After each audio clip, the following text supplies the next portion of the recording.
And we're back to the dark and morbid dissection room, or rather preparation room, in Planescape Torment. We are the Nameless One, accompanied by whatever Morte is, a flying skull, somehow, that has eyes, somehow. We were just talking to Dahl, the keeper of the ledger. Everyone coming in and out of these preparation rooms.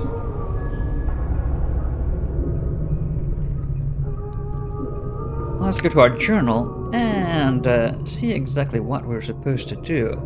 We're supposed to find our missing journal and find Farod or Fred, depending on how you want to read it.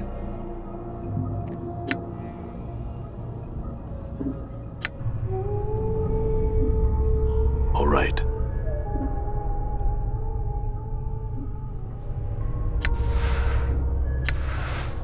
We do have some weapons, though not many. We need to explore all this space. We have been right... Yes, we have. We have searched that to no effect.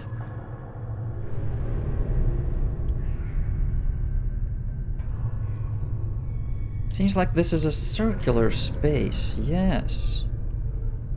Well, we've gone almost halfway across, with this room being the further half. Let's see, what lies here?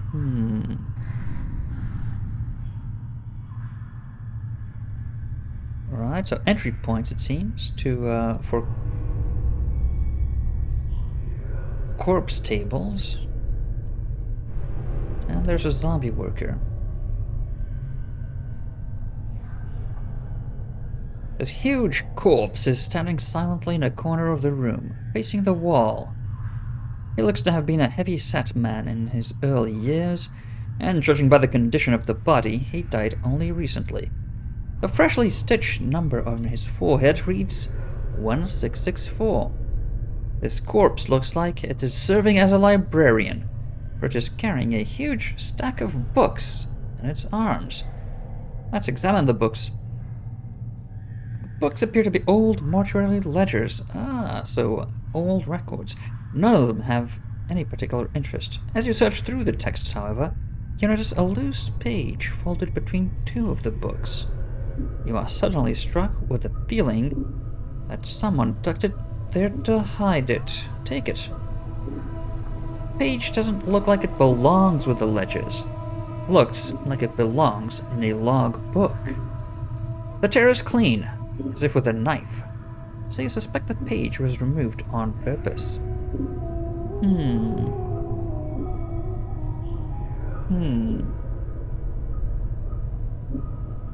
Did we do that? Maybe. Read through it. Take a moment to read through the page. It's a list of dead bodies brought to the mortuary and locked in the receiving room. All the entries appear to be recent arrivals. Take the page and leave. Right. Should we have looked at those zombies in here? Maybe they have items of interest.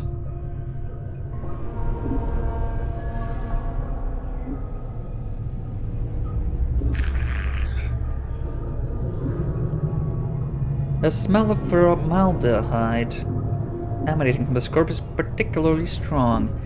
It smells like it was applied recently, and with good reason. This corpse appears to be in an advanced stage of decay. Too many resurrections or time as a worker. Her jaw is missing, and some of the flesh has slid off her skull. Nice. Revealing the number 1072 chiseled into the bone. Leave the corpse in peace. Seen better days, yeah. Corpse does not respond. The fact that it has no jaw may have something to do with it. Yes. Not easy to talk without a jaw. You can go guttural sounds, but I mean, what can you do with that? Farewell then. You see the way she was looking at me, huh? You see that? The way she was following the curve of my occipital bone? Morte, you mean that blank-eyed, beyond the grave, completely dead stare? Well, you're blind. She was scouting me out. It was shameless the way she wanted me. Oh, Morte, come on. You're obsessed. I think you're imagining things. She's a zombie. A corpse. A dead person. You probably didn't even register to her senses. Probably just staring out blankly, and you just happen to pass in front of where she's staring at. Yeah, whatever. When you've been dead as long as I have, you know the signals. They may be too subtle for you to pick up on. But that's why I'll be spending my nights with some luscious recently dead chit while you're standing around going, huh? What's going on? Where's my memories? Yeah, that's a nice impression of us. Let's go. Silly Morte. His proclivities might get us into trouble at some point. Hopefully not.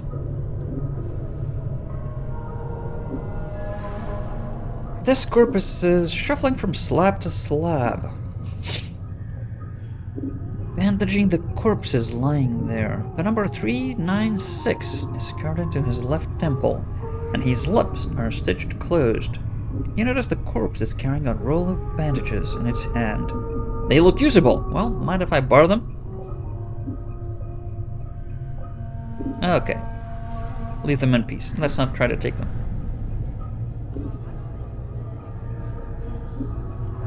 This female corpse is making the rounds from slab to slab in the room. Her hair is knotted into a long braid and looped around her neck like a noose. Huh. Someone has stenciled the number 1096 onto her forehead, and her lips have been stitched closed. Nice braid. The corpse does not respond. Well, how predictable. Let's keep making the rounds.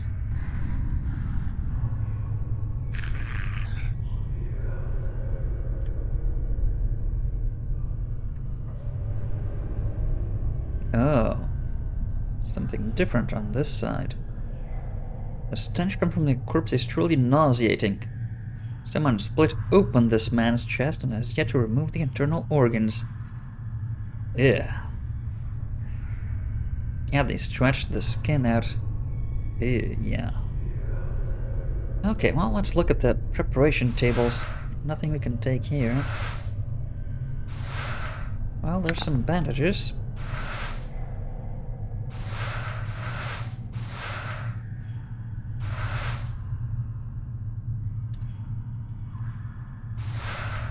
Nothing on that table either.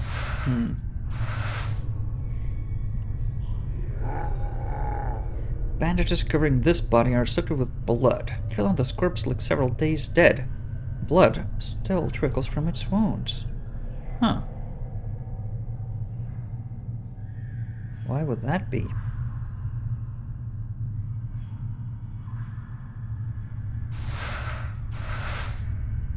This chalk-white body has been drained of blood and treated with embalming fluid. A neatly stitched seam runs down the corpse's chest, so this one's already prepared. Another corpse, no indication of the body died of.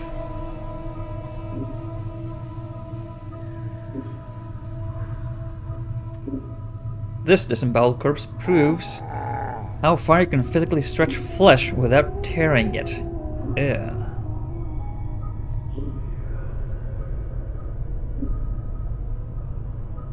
I wouldn't like to keep that image very long in our minds. More embalming fluid. What do these guys have? This corpse is stopped dead in its tracks. Judging from the condition of its left leg, it looks as if some sort of tomb rot or corpse mold has eaten through its knee. Huh, it's wobbling unsteadily back and forth, trying to keep its balance. Let's leave them in peace.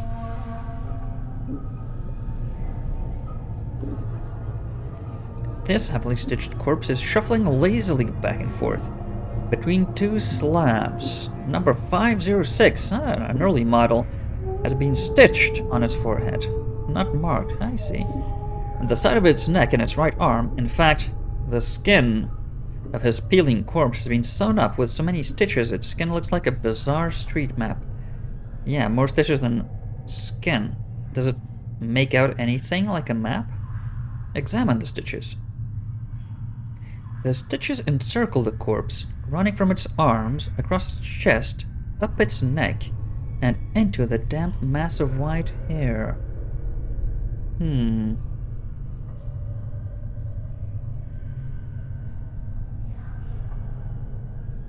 So all the way around. As you follow the crossroads of stitches, you notice someone has jammed a needle into the corpse's forehead. The needle is attached to a thread stitching up the side of the skull. You could probably unravel it if you had something to cut the thread. Yeah, let's cut the stitches and see what's in there, I guess. And then pull out the thread and needle. You slice the thread neatly with a scalpel, then pluck out the needle and pull the stitches out. As you do, the skin covering the forehead peels back to reveal the corpse's chalk white skull, where, to your surprise, the number 78 has been chiseled.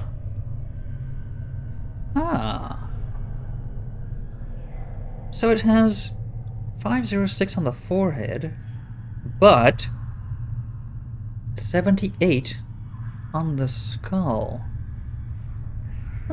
Seems you've got two different designations there.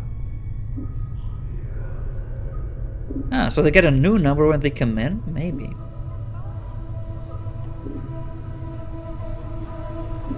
So maybe some are entered into the book twice or even more times. Avellone. Who is this?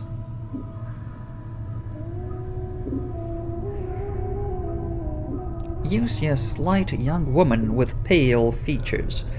The sunken flesh around her cheeks and neck makes her appear as if she is starving. She seems intent on dissecting the corpse in front of her, prodding the chest with a finger. Greetings, I hesitate to... what the heck. Greetings. The woman does not respond. She seems too intent on the body in front of her. As you watch her work, you suddenly notice her hands. Her talons. Her fingers are talons. They are darting in and out of the corpse's chest cavity like knives removing organs. What's wrong with your hands? That's what we're thinking, but... Greetings. The woman makes no response. I think the dusty chit might be a bit short of hearing, Chief. Yes, Morty, yeah. Let's lay off, shall we? Would you know, Morty, what's wrong with her hands? Was she designed for this work specifically? Updated my journal. And Morty knows. She's a tiefling, Chief. They got fiend blood in their veins, usually 'cause some ancestor of theirs shared knickers with some demon or another. Makes some of them addled in the head, and addled looking too. Yeah, I think we should leave her alone then. Do her really disgusting work.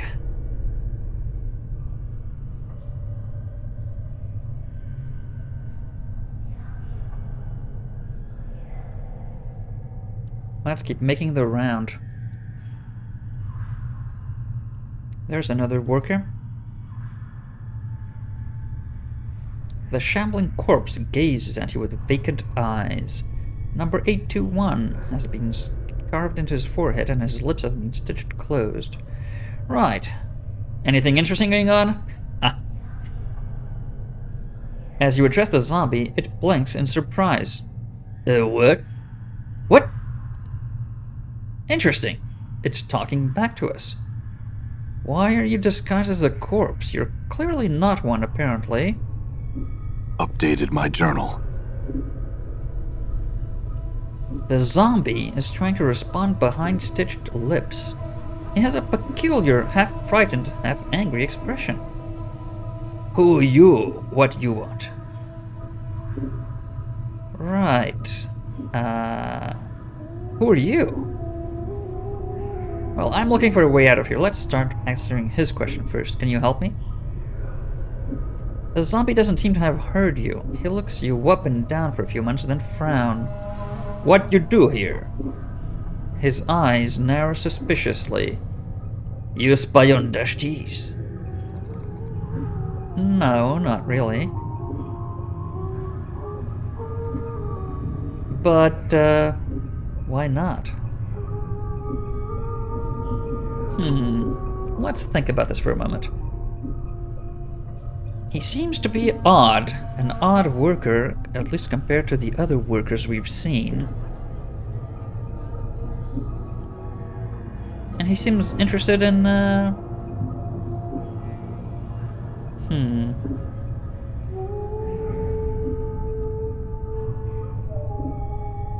half frightened and half angry. Frightened and angry. Why would he be angry? Frightened? Maybe we scared him, perhaps. Or maybe something else scared him.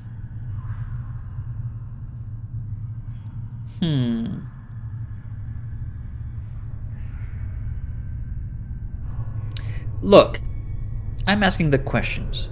Tell me what you're doing here. He seems frightened for a moment, then studies your build, and a sneer crawls across his face. You try and put me in dead book? I have friends here. You got nobody. You touch me, my friends kill you. What if I expose your disguise to the guards?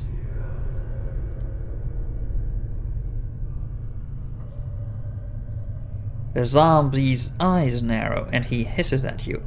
You spill the dark on me, me spill dark on you. I have friends hid here, you got nobody. Dashties kill you, me escape. Burn in hell then. As you're turning to leave, the zombie makes a low growl in his throat. You say nothing to no one about me.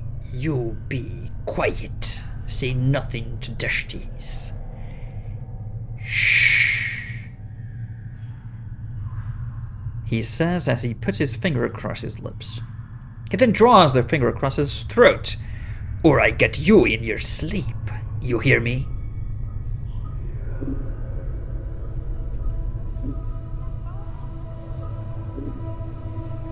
Very well. You mind your affairs. I'll mind mine. Interesting.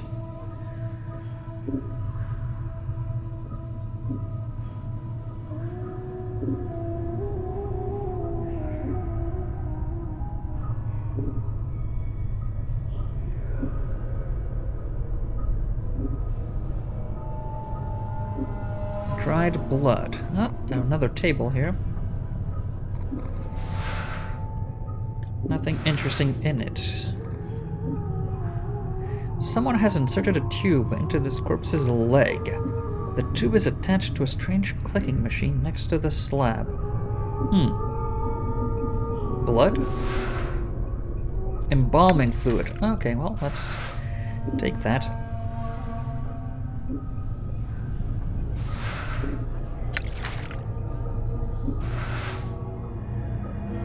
The door is locked.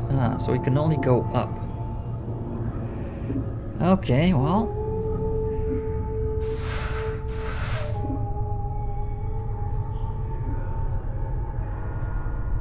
And this container is locked.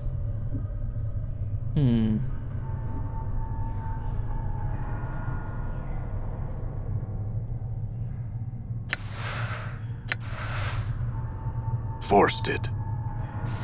Good. I have an earring and some bandages. What does the earring do?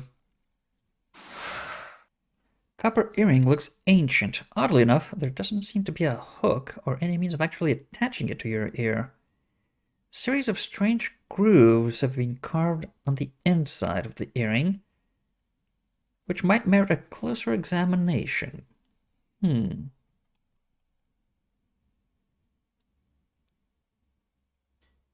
you're ever capable of examining an object, a use button will appear for the object. Okay, so let's examine it. Examine the grooves. The grooves are evenly spaced along the inside of the earring. Upon closer examination, they remind you of small fangs.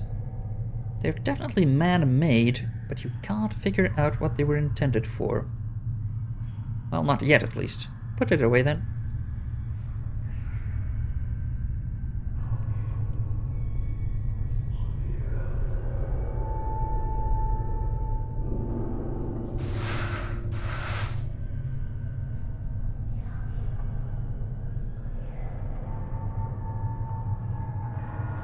And this door is also locked.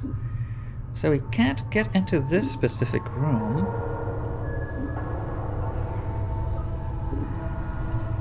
And we can only go up.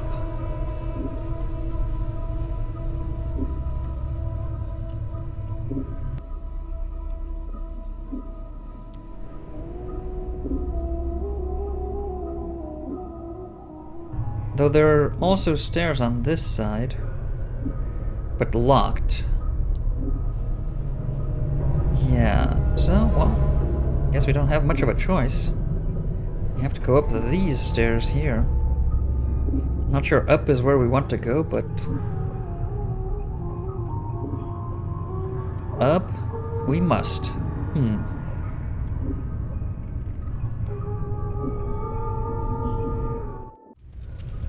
And here we are, level 3. So, anything good in here?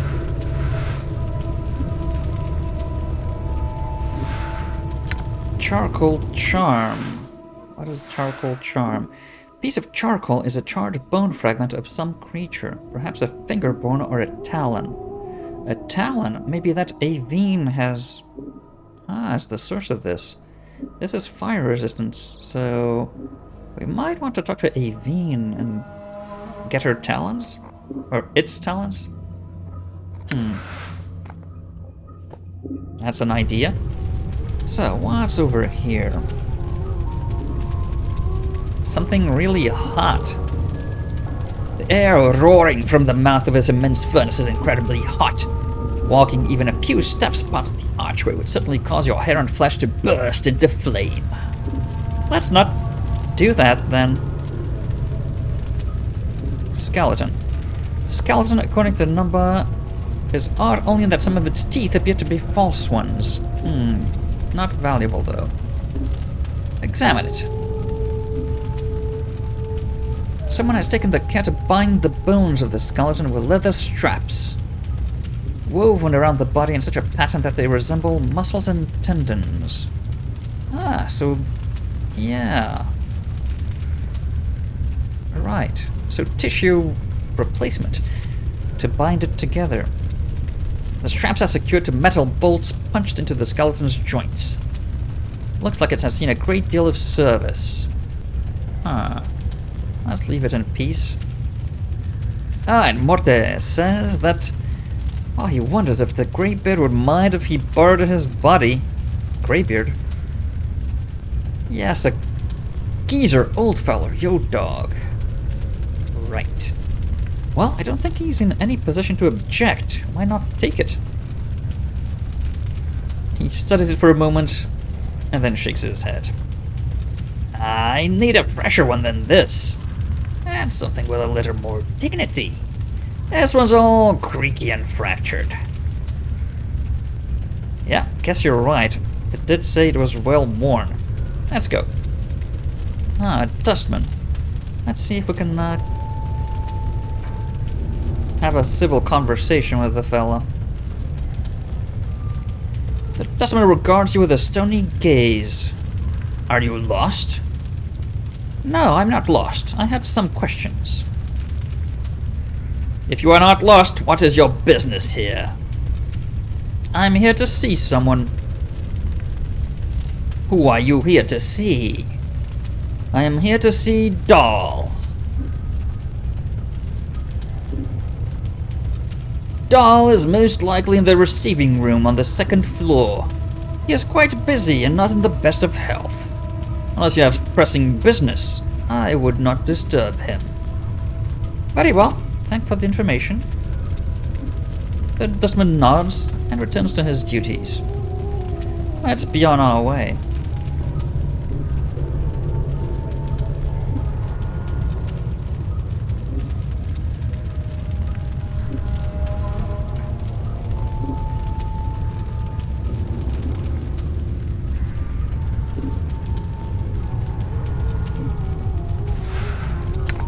Some bandages. Forced it.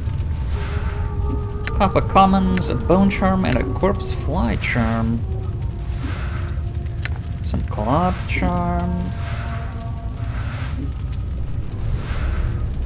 Dustman embalming charm, and a mortuary task list. Someone has penned a series of tasks in red ink. I'd like the contracted workers to be inspected thrice daily at the end of each work shift when the new initiates come on duty. Too many contracted collapses. Huh. Right, that's caused a backlog of shells in the preparation rooms. Well, we did see a lot of bodies lying around.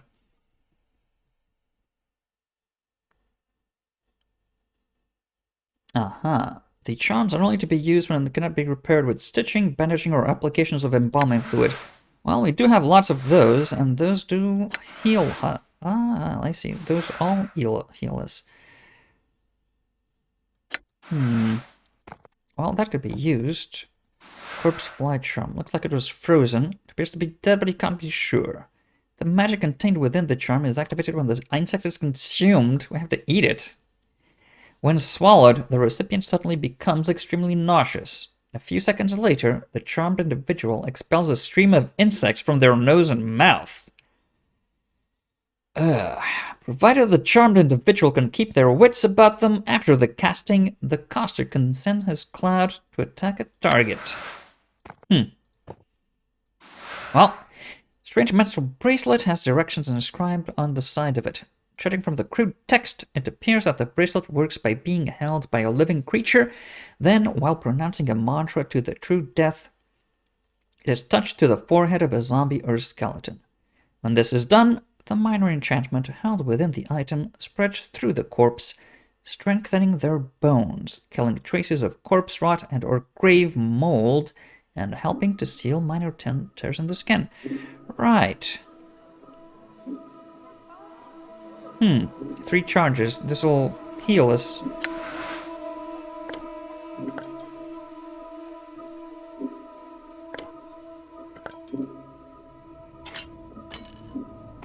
And so will the clot charm.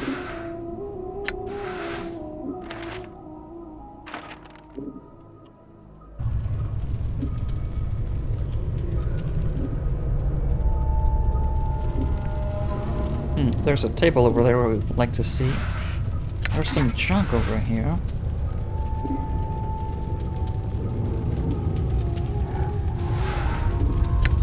Needle and thread, okay.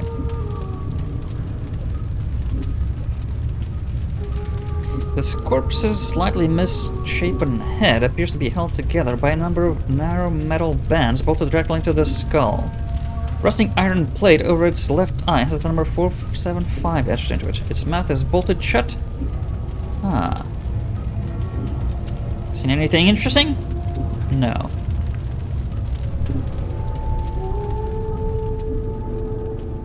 Yes? Do you wish to talk to me?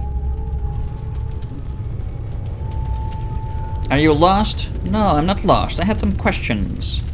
You are not lost. What is business here? I'm here to see someone. Dahl. Very well, thank you. They are persistent. I'll give them that. Did we check this already? I think so. Yes. Let's talk to this fella. The skin of this female corpse is heavily tattooed with intricate patterns. The skin of her brow has been peeled back so that the number 1148 could be chiseled into the skull beneath. And her mouth was sealed with thick, rough stitching.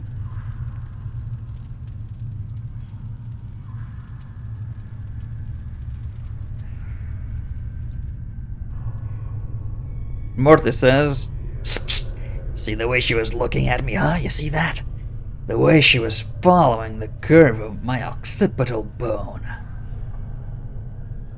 Morty, do you mean the blank-eyed, completely devoid of life stare beyond the grave? What, are you blind? She was scouting me out. It was shameless the way she wanted me. Morty, oh boy, are you piece of work. Think you and your imagination need some time away from each other. I don't think she even registered that you're here. Yeah, whatever. You've been dead as long as I have, you know the signals. They may be too subtle for you to pick up on, but that's why I'll be spending my nights with some luscious, recently dead chit while you're standing around going, huh? What's going on? Where's my memories? Yeah, thanks for making fun of me, Morty. Let's go.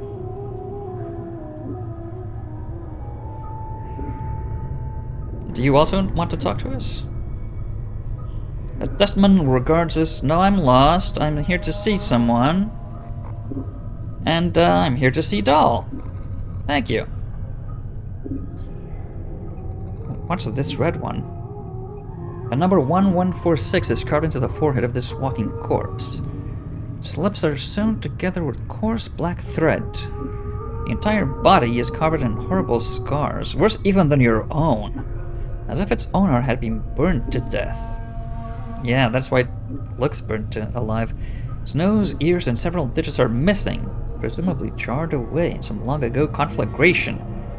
As you block its path to get its attention, it stops and gazes at you with vacant eyes.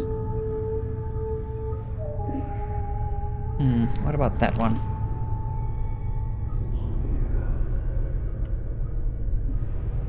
Broken arms and legs.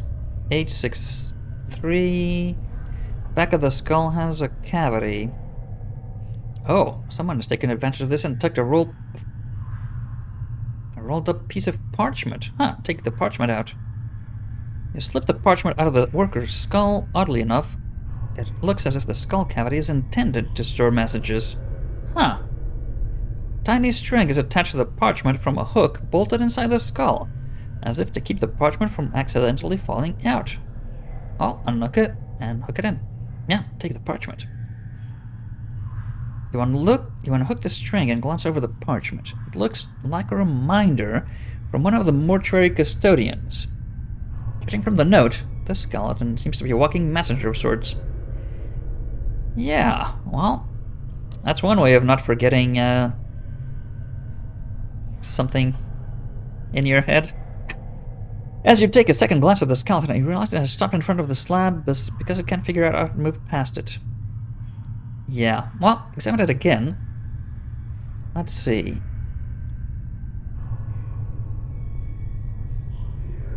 Examine it carefully.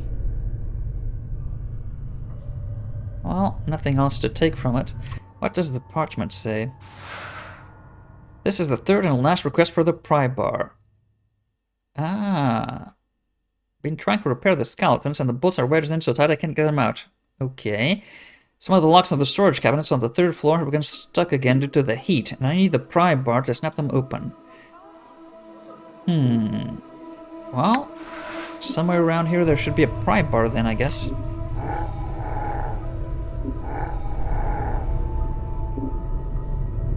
The door is locked. I need a key to open that, apparently.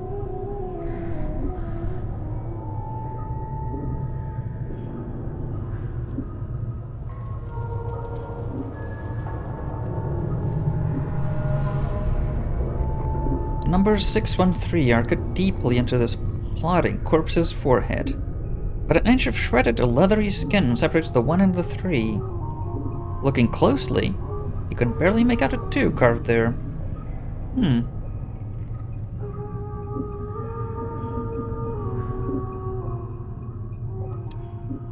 Okay, this dustman wants to talk to us.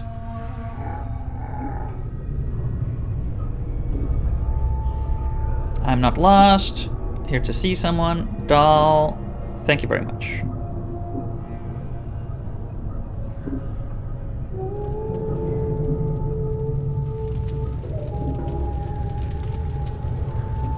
Yes, okay. Talk to me, talk to me.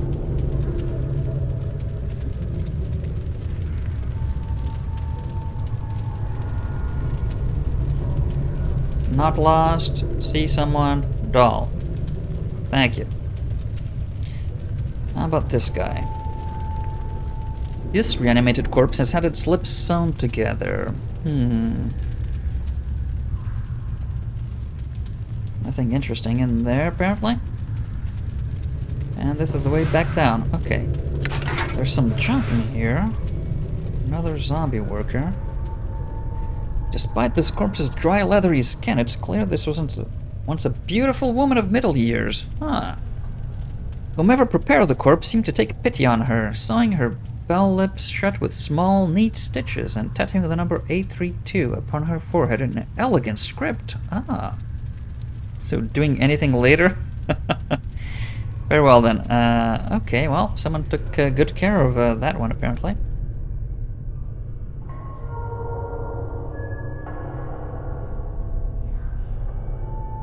What's down here? A lot of storage space. There we go. Iron Pry Bar. The iron pry bar can be used to pry open doors, chests, and even the occasional rib cage. It also makes a good bludgeoning weapon when there's no time for subtlety. Excellent. Well, let's keep it close at hand. Dustman request. Oh, well, good opportunity to use it. Forced it. Comments and clock charms. Don't mind if I do take them all. Can we stack? Yes. So, Dustman request.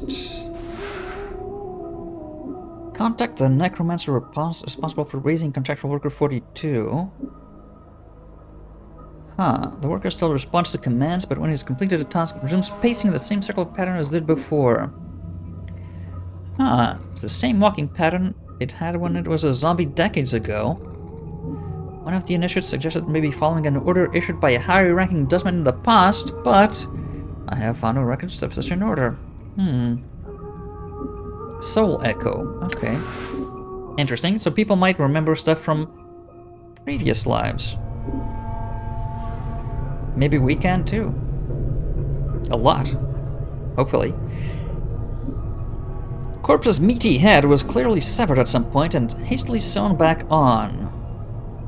All in different states of unraveling for the stitching. They seem to indicate that the head is constantly being knocked back off and reattached.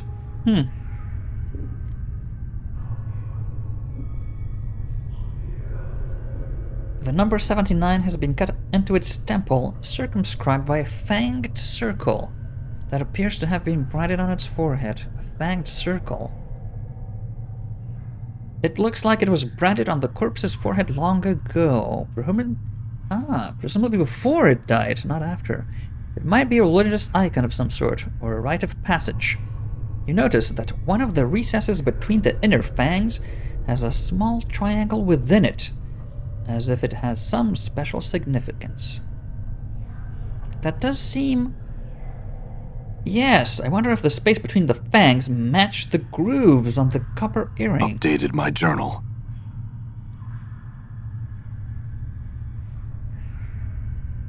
Can we use the copper ring?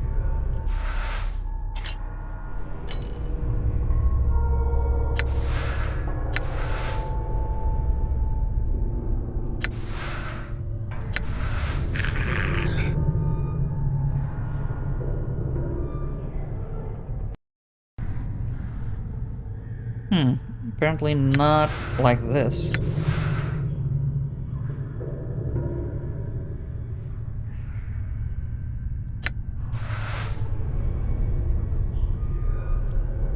What about this fella? A well-aged, even ancient woman. Well, and this fella? Smells horrible. Rough smoke has been thrown over it. The number 1221 has been chiseled onto his forehead. Examine it. Someone has taken the care. Oh, okay, just like what all the others around here. Bolted together bones.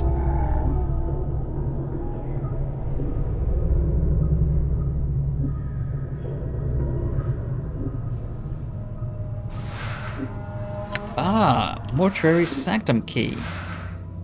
This heavy key has a strange fusion of bone and unidentifiable blood-red metal. Its jagged C-shaped head looks like it's ready to clamp down on whoever holds it. This key is used to open the inner gates of the mortuary. Interesting. When using keys, you only need to have them in your inventory to unlock a door. In some cases, the key will vanish after it's used. This is done when the key is no longer needed only. Okay, to free up item spaces. Interesting. Can we open this now?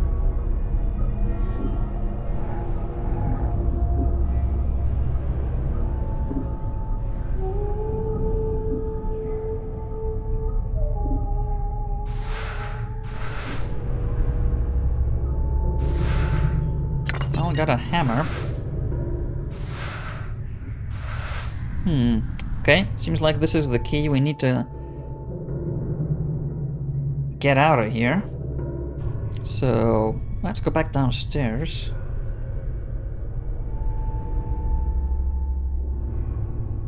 To the second floor. Can we go into this room now? Done.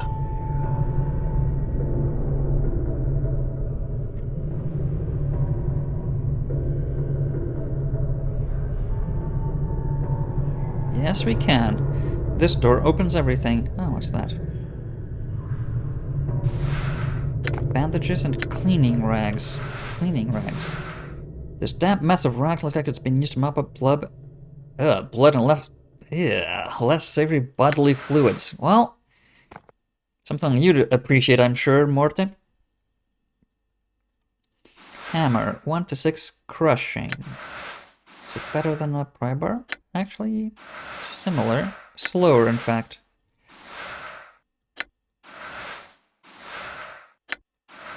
Can Morty use weapons? No, only the bite. Okay. Oh, there's one worker in here. The especially ghastly-looking female corpse is missing its ears, nose, and lips. In order to sew her jaw closed, whoever prepared her had to draw the skin especially tight around her mouth. You can see a line of crooked yellow teeth through the open slit that remains. The number 891 carved into it. Okay.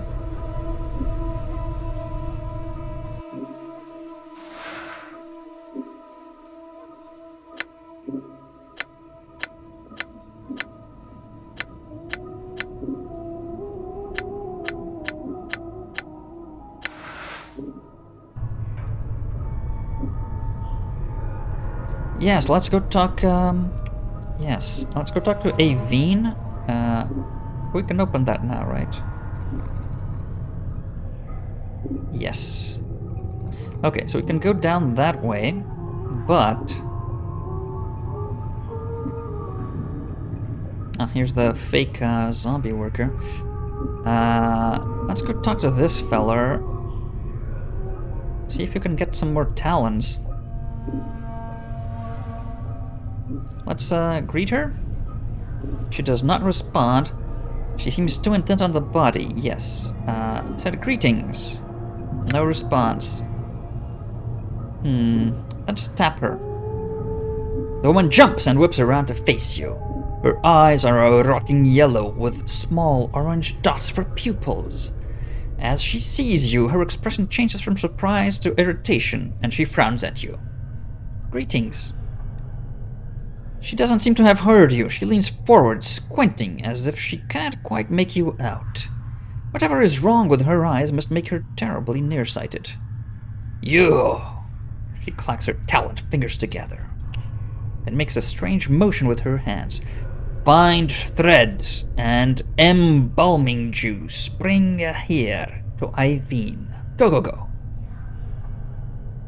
Okay. Well, I think we've got all that, so just give it to her, I guess. Updated my journal. Without missing a beat, Eileen snaps the thread from your hands and hooks it around one of her talons. Then begins sewing up the corpse's chest, so that's why she has talons. She's sort of a weaver. She then takes the embalming fluid and begins to apply a layer to the corpse. Okay, let's take a look at what she's doing. Within minutes, she is finished. She clicks her talons, then turns to face you. To your surprise, she extends her hand and drags her talons along your arms and chest. Okay, let's just keep playing the normal zombie. And Morte's hacking us. Looks like you have a new friend, Chief. You need some time together, or let's just not make any sudden movements. As she traces your arms and chest, you suddenly notice she seems to be examining your scars. She withdraws her talons, clicks them twice, then bends forward and examines some of the tattoos on your chest. Alright on you. Hivers do that, no respects of zombies. Zombies, not paintings. She sniffs, then pokes one of your ears. This one, bad shape, many scars, no preserves. Okay, she'll fix us, I guess? Let's wait. Her talons suddenly hook into the thread you brought her, and lightning-like, she jabs another talon into the skin near one of your scars. It feels barely more than a pinprick, but it looks like she's about to start stitching you up. Okay. Updated my journal. The sensation is curiously painless as Avellone, max HP +1 permanent. Begins to stitch up your scars. When she is done, she sniffs you, frowns, then stabs her fingers into the embalming fluid. Within minutes, she has dabbed your body with the fluid. And strangely enough, it makes you feel better. Okay, let her done. Let her do her work. This may be the second time in my life I'm thinking, well, I don't have a nose. Well, embalming fluid doesn't smell good, but it helps me heal. Avellone puts the last touches on your body, gives you another sniff, nods, then makes a shooing motion with her talons. Done, go go. Okay, let's be on our way. Good. How do we check our... We are very smart, not very wise. I think maybe it was a mistake. We're not charismatic enough to convince people to do things our way. I think we'll need to work on our charisma. Priority number 1, folks. Charisma.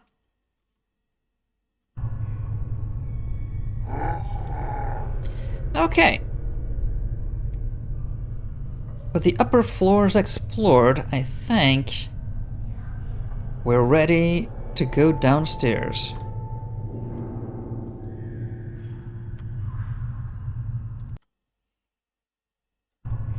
Yeah, down to level 1. But that is going to be next time. Till then.